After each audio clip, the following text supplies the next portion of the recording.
La religion est le soupir de la créature opprimée, l'âme d'un monde sans cœur, comme elle est l'esprit de conditions sociales d'où l'esprit est exclu. Elle est l'opium du peuple. Mesdames et messieurs membres du jury, chers présidents, chères contradictrices, chers publics, cette citation que je viens de citer fut écrite par Karl Marx en 1843 dans son recueil « Contribution à la critique de la philosophie du droit de Hegel ». Pour Marx, la religion est similaire à une drogue, car elle est d'une part ce qui guérit le peuple et d'autre part ce qui l'empoisonne. En effet, la religion serait une réponse à la souffrance du peuple, une promesse d'un monde meilleur qui donne de l'espoir aux hommes, mais elle est aussi une illusion, un sédatif qui affecte les capacités de jugement et permet au peuple d'accepter sa souffrance. Marx s'adressait au peuple, il luttait pour les réveiller de la trop grosse emprise que la religion pouvait avoir sur eux. Et il a écrit ce recueil pour les aider à combattre les conditions de leur existence. L'opium, mesdames et messieurs, c'est une drogue qui a pour effet, d'après la majorité des sites de santé, d'engendrer un sentiment d'euphorie et de plaisir. Extrêmement addictif, elle amène un phénomène d'habituation et d'accoutumance. C'est-à-dire que le consommateur doit sans cesse augmenter la dose et la fréquence pour ressentir les mêmes effets. Aujourd'hui, en 2020, les Bibles ont été remplacées par des téléphones. Les réseaux sociaux sont désormais devenus l'opium du peuple. Je n'ai même pas besoin de vous prouver que nous nous shootons tous aux réseaux sociaux à longueur de journée. Nous sommes tous déjà au courant. Je me suis d'ailleurs amusé à faire un sondage sur mes différents réseaux sociaux et il s'avère qu'à peu près 8 personnes sur 10 les considèrent comme une drogue. Là où je voulais en venir, c'est que nous pouvons très facilement faire la corrélation entre le rôle qu'avait la religion pour le peuple au XIXe siècle et le rôle qu'ont les différents réseaux sociaux aujourd'hui. D'une part, car aujourd'hui, une personne sur deux est présente sur les réseaux sociaux, d'après les dernières statistiques. Chez les jeunes, nous sommes même à 8 personnes sur 10. D'autre part, car comme le disait Marx, pour la religion, les réseaux sociaux guérissent le peuple d'un côté et l'empoisonnent de l'autre. Je vais vous raconter une histoire. Alice a 24 ans. Tout comme la plupart des personnes présentes dans cette salle, elle est présente sur Instagram, Twitter, Snapchat et Facebook. Tout comme la plupart des personnes présentes dans cette salle, elle est étudiante. Très active sur ses réseaux, elle poste très régulièrement des photos sur son mur Instagram. Elle alimente ses stories Snapchat et Instagram au moins une fois par jour. Derrière les écrans, tout le monde aime Alice. Elle poste tous les jours des tweets très intéressants, avec une facilité déconcertante de créer des retweets. Quant à sa page Facebook, c'est plutôt un outil pour communiquer avec les membres de sa famille, une fois de temps en temps. Au total, Alice passe à peu près 2 heures par jour sur les réseaux sociaux. Elle fait partie de cette grosse part de personnes qui ne peuvent pas s'en passer. C'est comme une drogue pour elle. Chaque like, chaque retweet, chaque commentaire et chaque partage lui procure un sentiment d'euphorie et de plaisir qu'elle ne saurait décrire. Car comme beaucoup, elle recherche aussi l'approbation des autres. Mais ce que vous ne savez pas, c'est que dans la vie réelle, Alice se sent vide, elle se sent triste, seule. Et pour combler tout cela, elle s'accroche à ses amis virtuels. Elle a beau avoir 700 abonnements sur Instagram, mais combien d'entre eux la soutiennent dans ces épreuves? Très peu. Mesdames et messieurs, les réseaux sociaux sont un outil de désocialisation, rempli d'insociales, tout comme Alice, qui pense se préserver de la solitude en y créant sa communauté. Nous sommes tous comme Alice, tous ici, nous sommes tous des drogués. Je ne suis quand même pas le seul à aller directement sur mes réseaux sociaux quand je me réveille. La première chose que je fais, c'est de regarder mes derniers snaps. D'ailleurs, levez la main ceux qui possèdent au moins un seul réseau social. On est tous drogués, les gars. On passe notre vie sur les réseaux, au réveil, dans le bus, à table. Qui ne snappe pas quand il va au restaurant ou en vacances? Qui ne tweete pas quand il vient de réussir son examen? Qui ne suit pas ses personnalités préférées sur Twitter ou sur Instagram? On se shoot à longueur de journée. Vous n'allez tout de même pas me dire qu'avec 127 photos publiées sur Instagram et 700 abonnés, vous n'êtes pas dépendante. Et nous sommes dans le même bateau, chère Héloïse. Les réseaux sociaux sont la souffrance du peuple, sont la réponse à la souffrance du peuple. Une promesse d'un monde meilleur qui donne de l'espoir aux hommes. Mais elle est aussi une illusion, un sédatif qui affecte les capacités de jugement et permet au peuple d'accepter sa souffrance. Les réseaux sociaux sont au peuple ce que le tabac est au fumeur, ce que l'alcool est à l'alcoolique, ce que la morphine est au toxicomane. Ils sont notre opium. Ils nous bercent quand on a sommeil. Ils nous nourrissent quand on a faim. Ils nous consolent quand nous sommes tristes. Et ils nous remplissent d'émotions quand nous sommes vides. Les réseaux sociaux sont comme la drogue. Vous vous rappelez de Michael, ce jeune homme dont je vous ai parlé lors de ma dernière plaidoirie. Ce jeune homme riche a eu une enfance paisible, calme. Il s'amusait avec ses amis, comme la majorité d'entre nous d'ailleurs. Un jour, Michael goûta la drogue. Il fuma un joint, comme on peut le dire aujourd'hui. C'était juste pour goûter à la base. Ce jour, Michael ressentit une sensation qu'il n'avait jamais ressentie auparavant. Une sensation que même l'argent ne lui procurait pas. Un sentiment d'euphorie et de plaisir. Au fur et à mesure que le temps passait, il en consommait de plus en plus. Une fois par semaine, puis 2, puis 3, jusqu'à devenir complètement dépendant. Aujourd'hui, Michael est seul. Enfin, il est plutôt seul avec ses amis imaginaires. Sa drogue est pour lui une réponse à ses souffrances. Mais elle est aussi une illusion, un sédatif qui affecte ses capacités de jugement et lui permet d'accepter sa souffrance. Mesdames et messieurs, j'aimerais que vous remémoriez l'époque où nous étions loin de tout ça. L'époque où nous nous déplacions chez nos amis pour prendre de leurs nouvelles. L'époque où nous plaquons nos copines en face à face, comme des bonhommes. L'époque où nous étions captivés par les films qu'on regardait au cinéma. L'époque où les repas de famille étaient des moments conviviaux et chaleureux. L'époque où nous n'étions pas des drogués. Merci.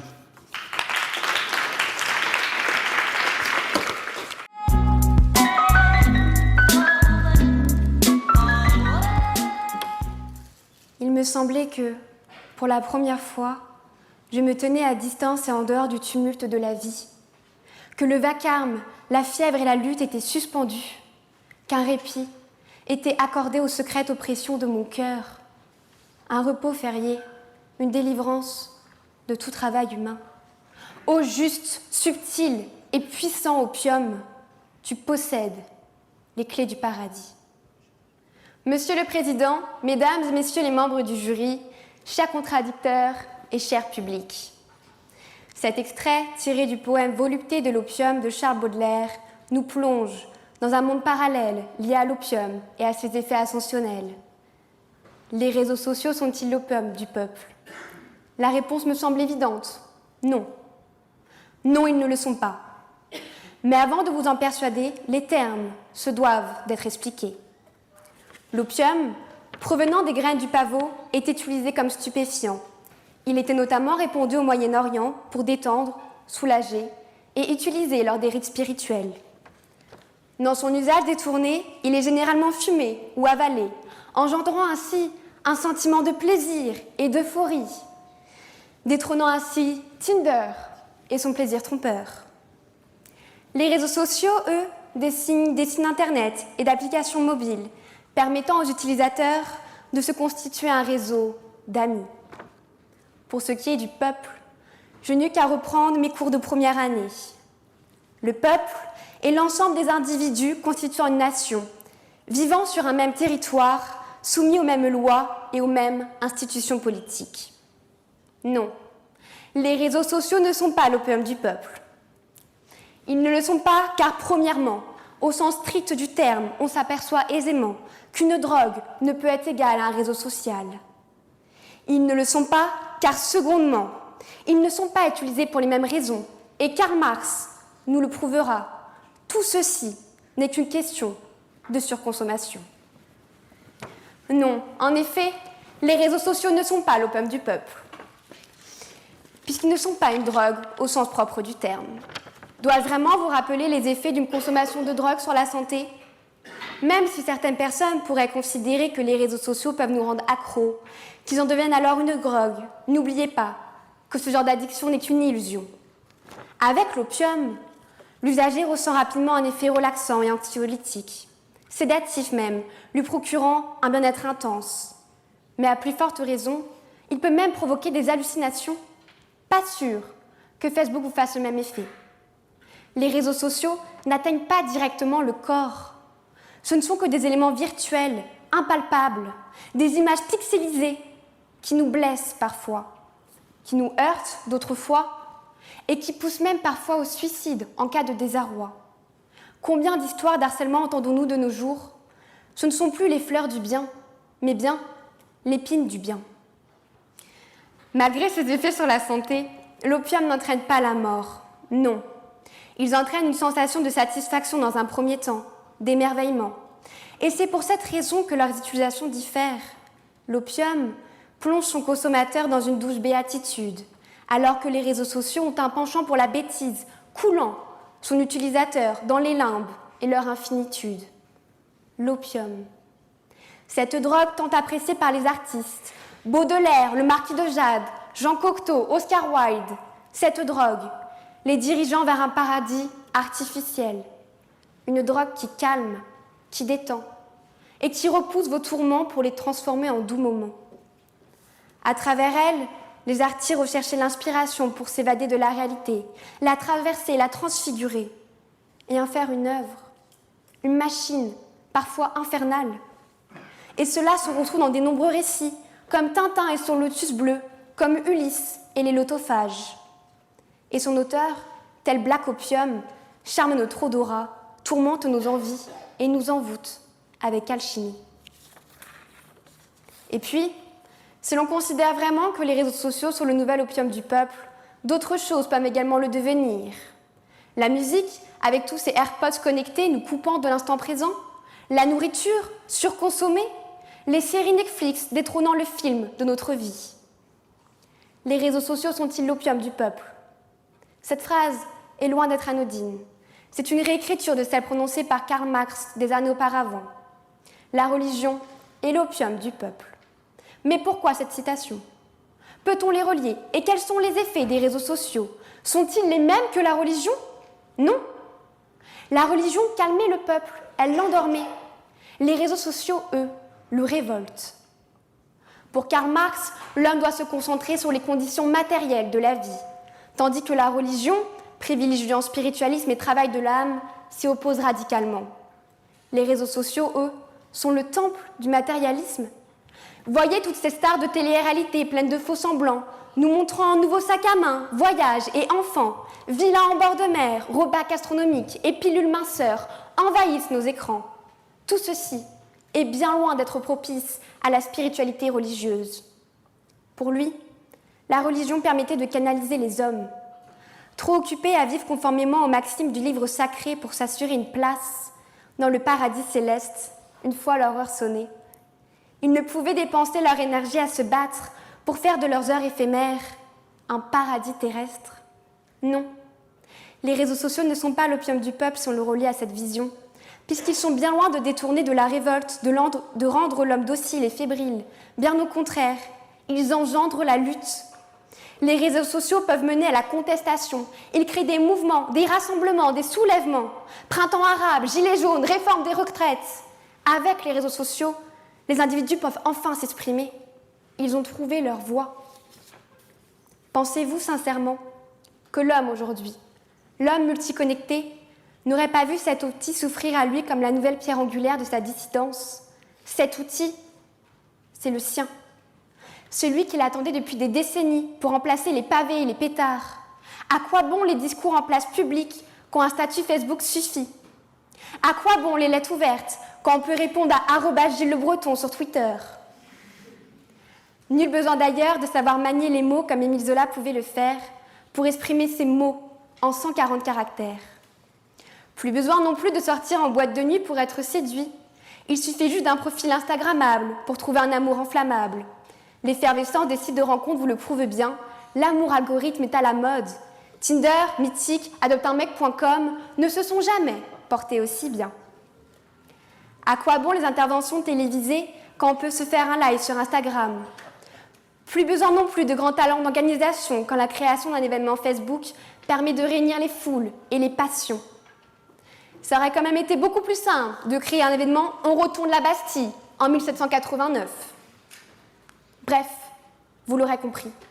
Se révolter, que cela soit contre le burger sucré du McDo ou contre la réforme des retraites, est beaucoup plus aisé avec les réseaux sociaux. Depuis son bureau ministériel ou depuis son canapé, qu'il soit millionnaire, smicard, salarié ou chômeur, notre Français a enfin le droit à la parole. Et cet amoureux de la Révolution en a rêvé bien des années. Ce n'est pas pour rien que les réseaux sociaux viennent du latin socius, ce qui est lié, joint, associé. C'est ce qui est fait ensemble, c'est ce qui fait corps. Les réseaux sociaux sont la représentation de la réalité du peuple et de ses revendications. Socius, en fait, c'est le peuple. Le peuple uni est prêt à agir ensemble. Les réseaux sociaux ne sont pas l'opium du peuple, c'est plutôt son éveil. Ils ne sont pas l'opium du peuple, puisqu'ils n'ont même pas les mêmes effets sur la santé. Ils n'ont pas la même finalité. Et finalement, comme conclusion, on pourrait dire que les réseaux sociaux surconsommés, contrairement à un opium bien modéré, c'est comme le bouquet qui termine la fête. Car bientôt, le décor va s'assombrir et les tempêtes s'amoncelleront dans la nuit. Je vous remercie.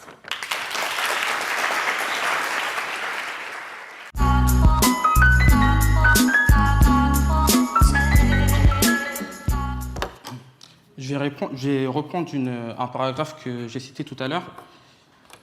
Pour Marx, la religion est similaire à une drogue car elle est d'une part ce qui guérit le peuple et d'autre part ce qui l'empoisonne.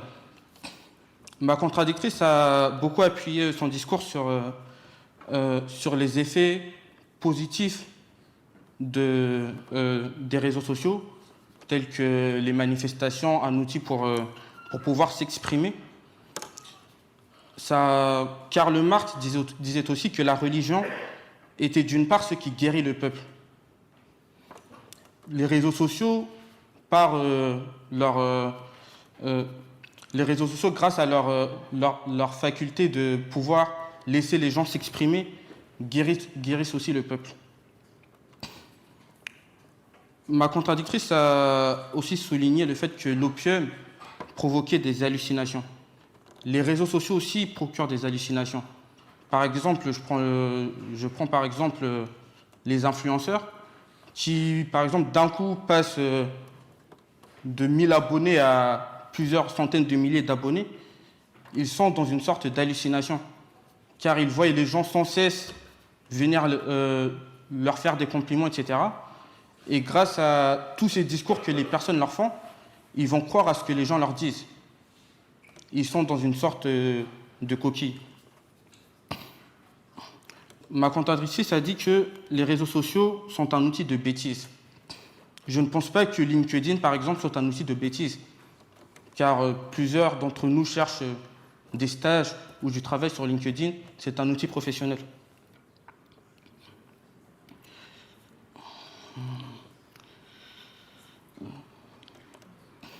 Ma contradictrice a dit que les réseaux sociaux étaient un outil de révolte.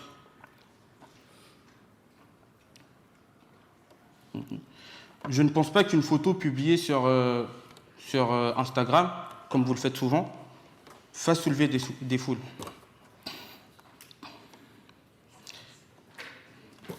C'est tout pour moi.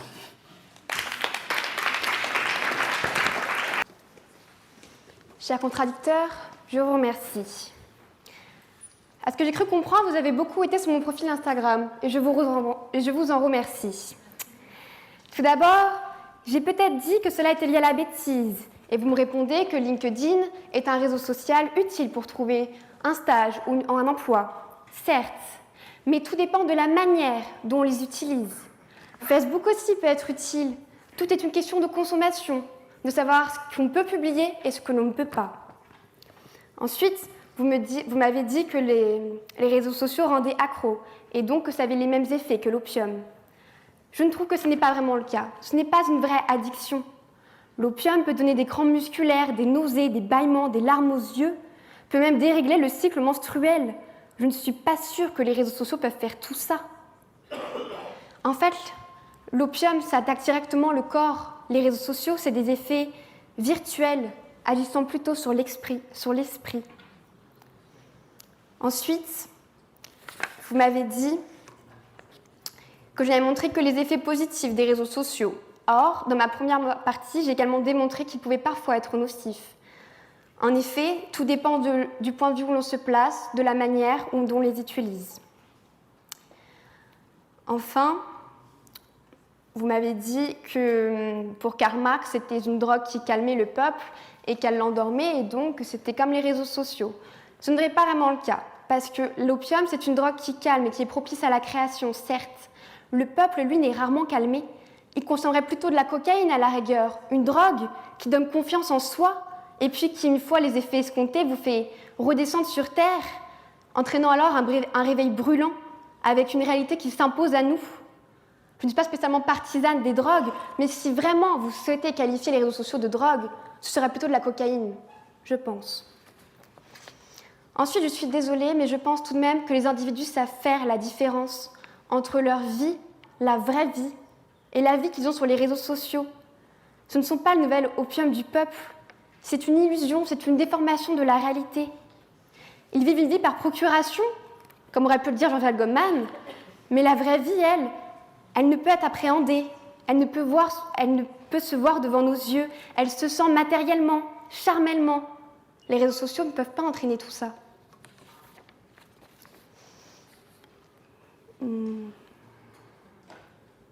Ensuite, vous me dites qu'on peut vite devenir accro et avoir des hallucinations sur les réseaux sociaux. Quand on est accro à une drogue, il est bien difficile de s'arrêter. Quand on est accro à un réseau social, on peut se déconnecter, on peut éteindre son portable. C'est quand même pas la même difficulté.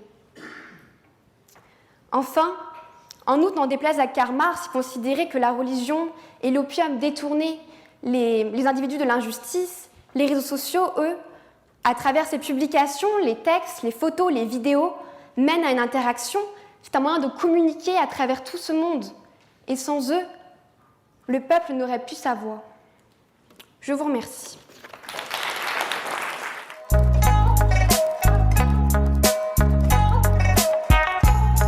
Oui, je vais commencer par une question à Madame Martigny. Donc, vous nous indiquez que les réseaux sociaux ne peuvent pas être considérés comme une drogue. Pourquoi alors beaucoup de personnes actuellement utilisent le mot sevrage lorsqu'ils parlent de leur volonté de se déconnecter, entre guillemets? Ça peut être une faute de vocabulaire, peut-être qu'ils ne savent pas vraiment ce que c'est, mais dans tous les cas, on ne peut pas vraiment considérer une drogue qui va directement atteindre nos corps avec les réseaux sociaux qui peuvent parfois rendre légèrement accro, un peu addict, mais dans une mesure moindre. Tout dépend encore une fois de l'utilisation qu'on en fait. Donc moi, je dirais que le mot n'est pas adapté. Je vous remercie pour votre réponse. Je rebondis avec une question à Monsieur Gassama. Donc pour vous, les réseaux sociaux sont comme des drogues. Je vais vous poser une question qui n'est pas très juridique, mais est-ce que, selon vous, il s'agirait plutôt d'une drogue dure ou d'une drogue douce? Plus précisément, est-ce que finalement, pour stopper cette drogue, on peut se contenter de simplement réduire notre consommation de réseaux sociaux, ou il faut arrêter complètement, comme ce qu'on peut dire pour le sevrage des drogues dures? Je suis plutôt d'avis qu'on peut juste diminuer la consommation des réseaux sociaux, car ils ont des côtés positifs comme négatifs. Par exemple, Facebook, qui est un outil qui peut être utilisé pour communiquer avec sa famille. Si on coupe directement tout cela, ça va être un peu plus compliqué d'avoir cette connexion encore avec nos connaissances. Je vous remercie. J'ai aimé, moi, quand vous avez abordé le passage sur les gilets jaunes, le printemps arabe et tout ça, c'est-à-dire que de relier ce sujet à des thèmes politiques, à la révolution. Et ça vous concerne aussi, puisque Marx, c'était un penseur de la révolution. Donc, j'aimerais vous poser à chacun cette question. Est-ce que vous pensez que les réseaux sociaux sont un outil révolutionnaire? Qui veut répondre en premier? Mademoiselle Martini, tiens, c'est vous qui avez abordé le sujet. Bah oui, totalement. Grâce aux réseaux sociaux, maintenant, comme je l'ai dit auparavant, le peuple a une voix, il peut permettre d'agir.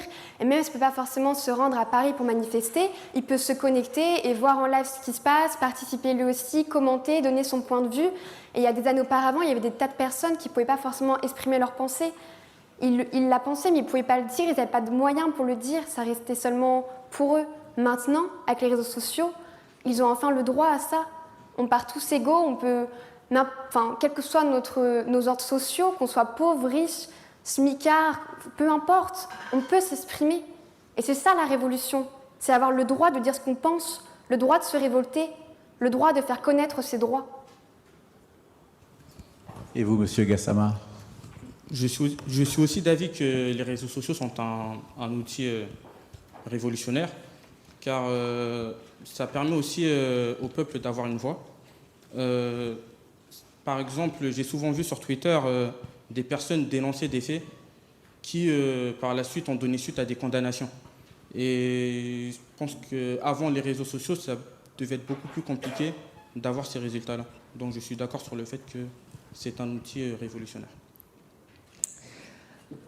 Alors, Monsieur Gassama, donc vous nous disiez que les réseaux sociaux sont l'opium du peuple.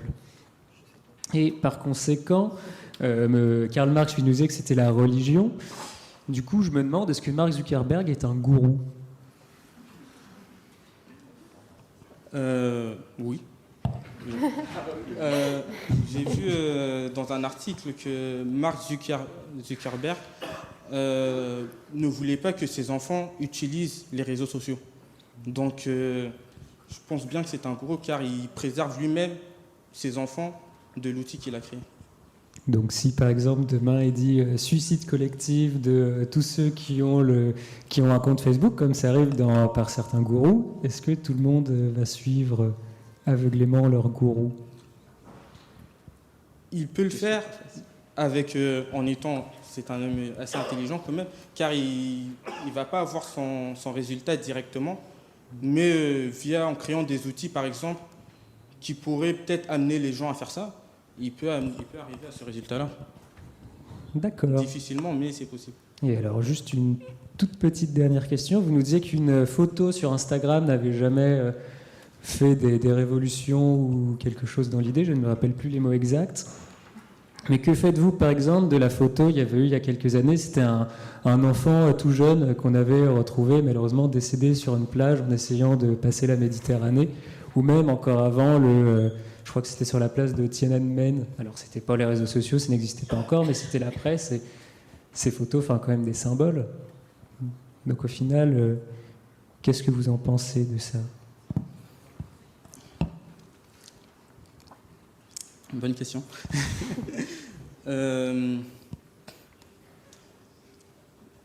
Oui, dans ce cas-là, la photo a soulevé des foules. Après, je parlais d'une photo sur un compte lambda. Par exemple, j'avais pris l'exemple de ma contradiction. Après, vous avez 700 abonnés, donc vous n'êtes pas n'importe qui. Une photo sur un compte lambda va pas forcément susciter des foules. Mais la photo qui avait été publiée, il me semble que c'était par Charlie Hebdo, c'est ça? Je ne sais plus qui avait publié la photo. Sur un compte qui était déjà très très suivi. C'est une photo qui a fait polémique et donc qui a soulevé des foules. D'accord. Mademoiselle Martini, quand même, que je ne vous oublie pas. Est-ce qu'il n'y a quand même pas une addiction quand même aux réseaux sociaux? Comme je l'ai évoqué, on peut considérer que les réseaux sociaux peuvent parfois rendre accro, mais tout dépend de la manière dont on les utilise. C'est toujours pareil. Si on y va une fois de temps en temps, on ne va pas forcément devenir accro. Si on y va toutes les heures, toutes les minutes, toutes les nuits, là oui, évidemment. Mais si on sait faire la part des choses entre quand même faire une pause, entre utiliser un peu les réseaux sociaux et après se consacrer à la vraie vie, étudier nos cours, voyager, être avec sa famille, ses amis, là on va de nous-mêmes faire une coupure et dans ce cas-là, on n'est plus dans un rapport d'addiction. Oui, mais si on est un petit peu sur Facebook, puis un petit peu sur Twitter, puis un petit peu sur Instagram, puis un petit peu sur Snapchat, puis un petit peu sur Adopte un mec, puis un petit peu sur LinkedIn, puis un petit peu sur, je sais pas ce qu'il existe d'autre, YouTube, puis encore un petit peu de temps sur encore un réseau social, parce que ça se multiplie, hein. Il n'y en a pas qu'un. Au final, il reste plus beaucoup de temps pour le reste. Oui, dans ce cas-là, c'est la même chose pour tout. C'est comme quand des gens veulent à tout prix regarder des séries, ils peuvent y passer des heures. Dans ce cas-là, c'est pas forcément les réseaux sociaux qui nous rendent accros, ça peut être des tas de choses. Comme je dis notamment, ça peut être de la nourriture, ou du sport, ou des études. Enfin, tout dépend où on place en fait nos envies. Si je préfère aller sur Facebook toute la journée, évidemment, là, ça peut plus ou moins me rendre accro, mais parce que je l'ai voulu aussi. Alors que avec la vraie drogue, on ne veut pas forcément, en fait, on ne contrôle plus les choses. Avec les réseaux sociaux, on peut toujours se contrôler. On peut toujours se dire stop, maintenant on arrête, j'éteins mon portable, je le pose, je vais travailler, je vais apprendre mes gajas, et comme ça, je verrai mon année. Très bien, donc je poursuis ma formation continue. Hein. Après la découverte du twerk et du raga, je découvre adopteunmec.com. J'avoue que j'ignorais l'existence de ce site. Bon. Voulez-vous poser une question, Madame Koustama ? Vous avez dit que les réseaux sociaux en fait privaient de moments conviviaux avec les gens de la famille, etc. Donc, est-ce que vous pensez qu'il y a un contrôle possible là-dessus ? Est-ce qu'on peut contrôler justement l'addiction et faire la part des choses ?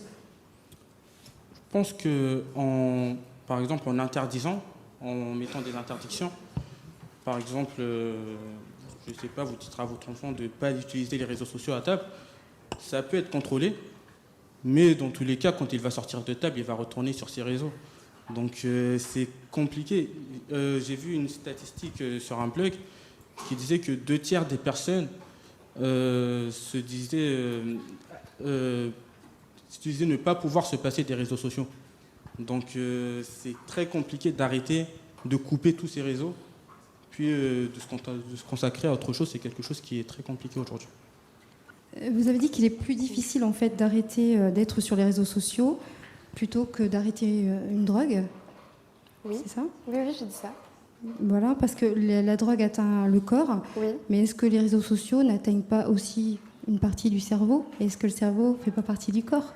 Justement, je me suis posé la question, je me suis dit, c'est possible qu'on pose ce propos. Peut-être qu'on peut le considérer ainsi. Moi, je fais vraiment une distinction entre le corps qu'on va pouvoir sentir, toucher, et l'esprit, donc qui est directement lié aux réseaux sociaux, qui là, c'est une image virtuelle. Donc pour moi, c'est pas tout à fait lié. Ce ne sera pas les mêmes effets parce que on s'en rend pas compte de la même manière. Quand c'est l'esprit, on peut pas vraiment le contrôler, on peut pas le voir en fait. Ça le fait à notre insu. Quand c'est le corps, on voit directement des effets qui apparaissent sur la peau. Si on tremble, s'il y a des crampes musculaires, on va le voir, on va pouvoir le ressentir et agir, alors que l'esprit, c'est un peu plus fourbe. On ne peut pas vraiment savoir à quel moment on peut agir. J'ai une question pour vous. Oui. Est-ce que, à quel endroit vous pensez que les réseaux sociaux musclent ou ne musclent pas notre libre arbitre ? Muscle ou ne muscle pas notre libre arbitre. Notre libre arbitre, c'est la volonté de faire une chose, c'est une décision qu'on prend nous-mêmes. Avec les réseaux sociaux, on n'est pas forcément influencé par ce qu'on voit. On peut très bien décider de poster telle photo, même si ce n'est pas une photo qu'on a l'habitude de voir, ou de mettre telle publication si on a envie de le mettre. Notre libre arbitre, il est toujours là, c'est notre volonté. C'est notre volonté de dire les choses, notre volonté de mettre telle photo, telle publication, telle vidéo. On ne nous l'impose pas. Il peut y avoir des normes qui vont dire que voilà, telle vidéo est plus à la mode, pourquoi pas la faire, mais on peut toujours décider de faire autrement. Donc on maîtrise toujours notre liberté ? Oui. D'accord, merci. Une question qui va ressembler un petit peu à ça. Moi, j'aimerais entendre votre avis là-dessus. Pour vous, les réseaux sociaux, c'est l'abêtissement, ça nuit à notre libre arbitre et ça nous prive de liberté ou pas ? Pour moi, les réseaux sociaux, ça peut nuire au libre arbitre. Par exemple, on a le phénomène des influenceurs qui sont très répandus sur les réseaux sociaux actuellement et qui sont très suivis. Et s'ils sont appelés influenceurs, c'est qu'ils ont pour but d'influencer les gens. Et ils sont très, très, très suivis. Donc, ils nuisent quand même au libre arbitre des gens qui les suivent. Pareil, sur Twitter, on est censé s'influencer par les membres, par nos followers ou les gens qu'on suit. Il y a les tendances sur Twitter. Donc, quand on voit, par exemple, que ça parle d'un seul sujet, il y a sans cesse une foule de personnes qui vont aller directement sur ce sujet pour parler du même sujet. Du coup, ils sont aussi influencés par leur réseau. Donc, oui, ça peut nuire au libre arbitre. Mais du coup, est-ce que les excès de l'influence des réseaux sociaux ne peuvent justement pas nous faire réagir? Les fake news, etc., est-ce que ça ne conduit pas à justement des réactions? Ça peut conduire à des réactions, mais je pense que il y a très très peu de personnes on a sans cesse des fakes sur les réseaux, mais les personnes qui se détournent des réseaux sociaux à cause de ça sont très peu nombreux. Merci. Voilà, cette fois nous avons terminé, donc nous allons nous retirer pour vous juger.